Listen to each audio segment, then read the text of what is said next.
Bismillahirrahmanirrahim. Bismillahi wa bihamdih. Assalamualaikum warahmatullahi wabarakatuh.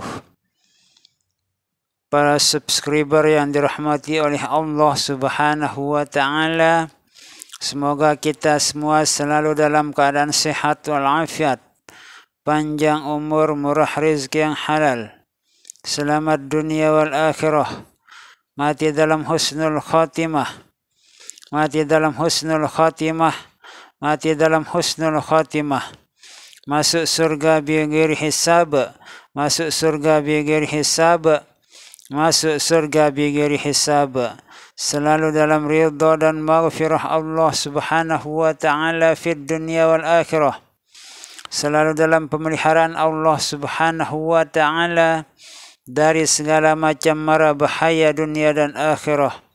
Amin, amin, amin, amin. Allahumma amin ya Allah ya Rabbal Alamin. Alhamdulillahi Rabbil Alamin. Puji syukur kehadirat Allah Subhanahu wa ta'ala yang telah memberikan kita berbagai macam nikmat. Nikmat iman, nikmat Islam, nikmat kesehatan dan nikmat kesempatan, sehingga kita bisa menyampaikan sebuah kisah seorang ustaz yang pernah menerima, meriadhahkan dan mengamalkan benteng Imam Shibli sekitar tahun 90-an yang lewat.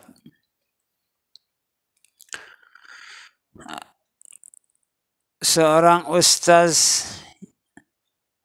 sekitar 15 tahun yang lewat pernah bercerita langsung kepada saya bahwa ustaz tersebut telah menerima, meriadhahkan serta mengamalkan benteng Imam Shibli.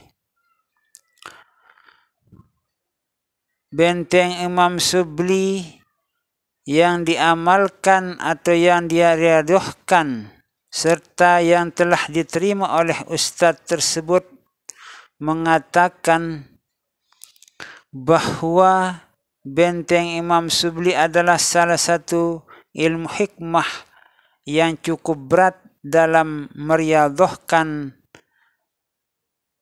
benteng tersebut. Tempat berat riadhah dari benteng Imam Shibli tersebut adalah karena wudu tidak boleh batal di saat kita meriadhahkan benteng Imam Shibli. Namun walaupun bagaimanapun beratnya riadhah benteng Imam Shibli itu, karena semangat yang timbul dalam hati seorang ustadz untuk meriadhahkan benteng Imam Shibli itu, akhirnya benteng Imam Shibli bisa diriadhahkan sesuai dengan ketentuan yang telah disampaikan atau ditentukan oleh seorang ulama besar, seorang wali besar yang telah mengeluarkan atau mengijazahkan benteng Imam Shibli tersebut. Kemudian lanjut cerita si ustadz tersebut.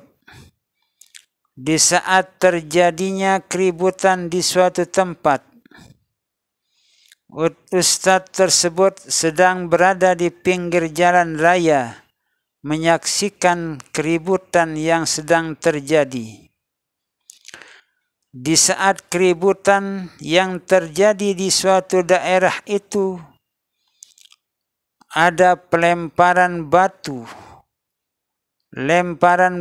atau lemparan sebiji batu yang dilemparkan kepada pihak-pihak tertentu oleh pihak yang lain, sehingga satu biji batu melayang dan sampai mengenai tangannya si ustadz tersebut. Padahal si ustadz tersebut telah menerima meriadhahkan serta mengamalkan ilmu hikmah yang bernama Benteng Imam Syibli, namun ustadz tersebut bisa kena dengan lemparan 1 biji batu. Tidak berhenti batu tersebut di dekatnya, malah mengenai tangannya si ustadz itu. Akhirnya ada seorang ustaz dulu berkesimpulan kalau orang yang sedang berhadapan dalam sebuah pertempuran dan sama memiliki ilmu kesaktian, maka di sanalah akan terbukti kekuatan mana yang lebih unggul.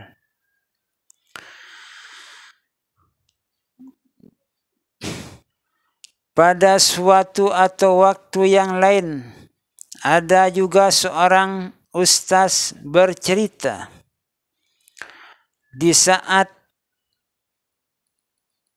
malam takbiran, si ustaz tersebut sedang menyaksikan bagaimana meriahnya pawai para santri yang mengikuti takbiran di malam Lebaran Idul Fitri, yaitu sekitar 10 tahun yang lewat. Di saat si ustadz tersebut menyaksikan takbiran yang di malam hari raya itu,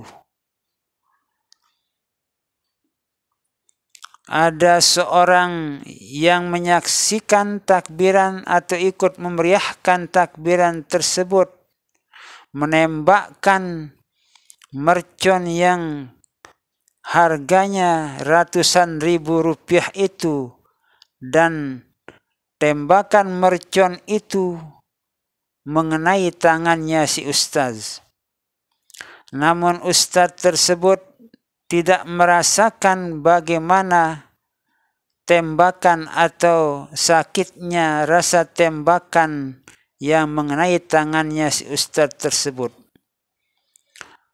Setelah beberapa saat kemudian, ustadz tersebut memperhatikan lengan bajunya itu berwarna kehitaman. Maka di sanalah ustadz tersebut menyadari bahwa si ustadz tersebut telah kena dengan tembakan mercon yang dilontarkan kepadanya. Ustadz tersebut tidak merasakan kesakitan, namun di tangannya itu ada terasa panas sedikit. Di saat merasakan ada panas sedikit di tangannya itu, teringatlah si ustadz tersebut kuncian Benteng Imam Syibli. Lalu kemudian dengan bacaan kuncian Imam Syibli itu, ditiuplah tangannya di mana tempat tangannya itu yang kena dengan tembakan mercon. Artinya tangannya yang dirasakan agak panas itu ditiup dengan bacaan benteng atau bacaan kuncian Benteng Imam Syibli pada saat itu. Dan dengan keampuhan dari kuncian Benteng Imam Syibli itu, rasa panas yang ada di tangan si ustadz tersebut hilang seketika. Lalu di dalam pikiran si ustadz tersebut, ternyata kuncian Benteng Imam Syibli itu cukup ampuh disaksikan oleh si ustadz tersebut. Padahal sudah sekian tahun tidak pernah mengamalkan Benteng Imam Syibli. Namun tetap dirasakan bagaimana atau bisa disaksikan keampuhannya kuncian dari Benteng Imam Syibli. Walaupun sudah bertahun-tahun bahkan belasan tahun tidak pernah diamalkan Benteng Imam Syibli. Nah, itulah dua kisah penerima pengamal dan yang meriyadhahkan benteng Imam Subli. Namun di saat kita menerima ilmu hikmah itu, tentunya yang pertama harus kita pahami, kita amalkan. Artinya yang ada pada diri kita itu harus ada yakin. Tanpa keyakinan semuanya akan sia-sia. Kemudian yang kedua, ikhlas. Kita harus ikhlas menerimanya. Kita harus ikhlas mengamalkannya. Kita harus ikhlas dalam meriyadhahkan benteng Imam Subli atau ilmu-ilmu hikmah yang lain. Yang ketiga, kita juga harus istiqomah.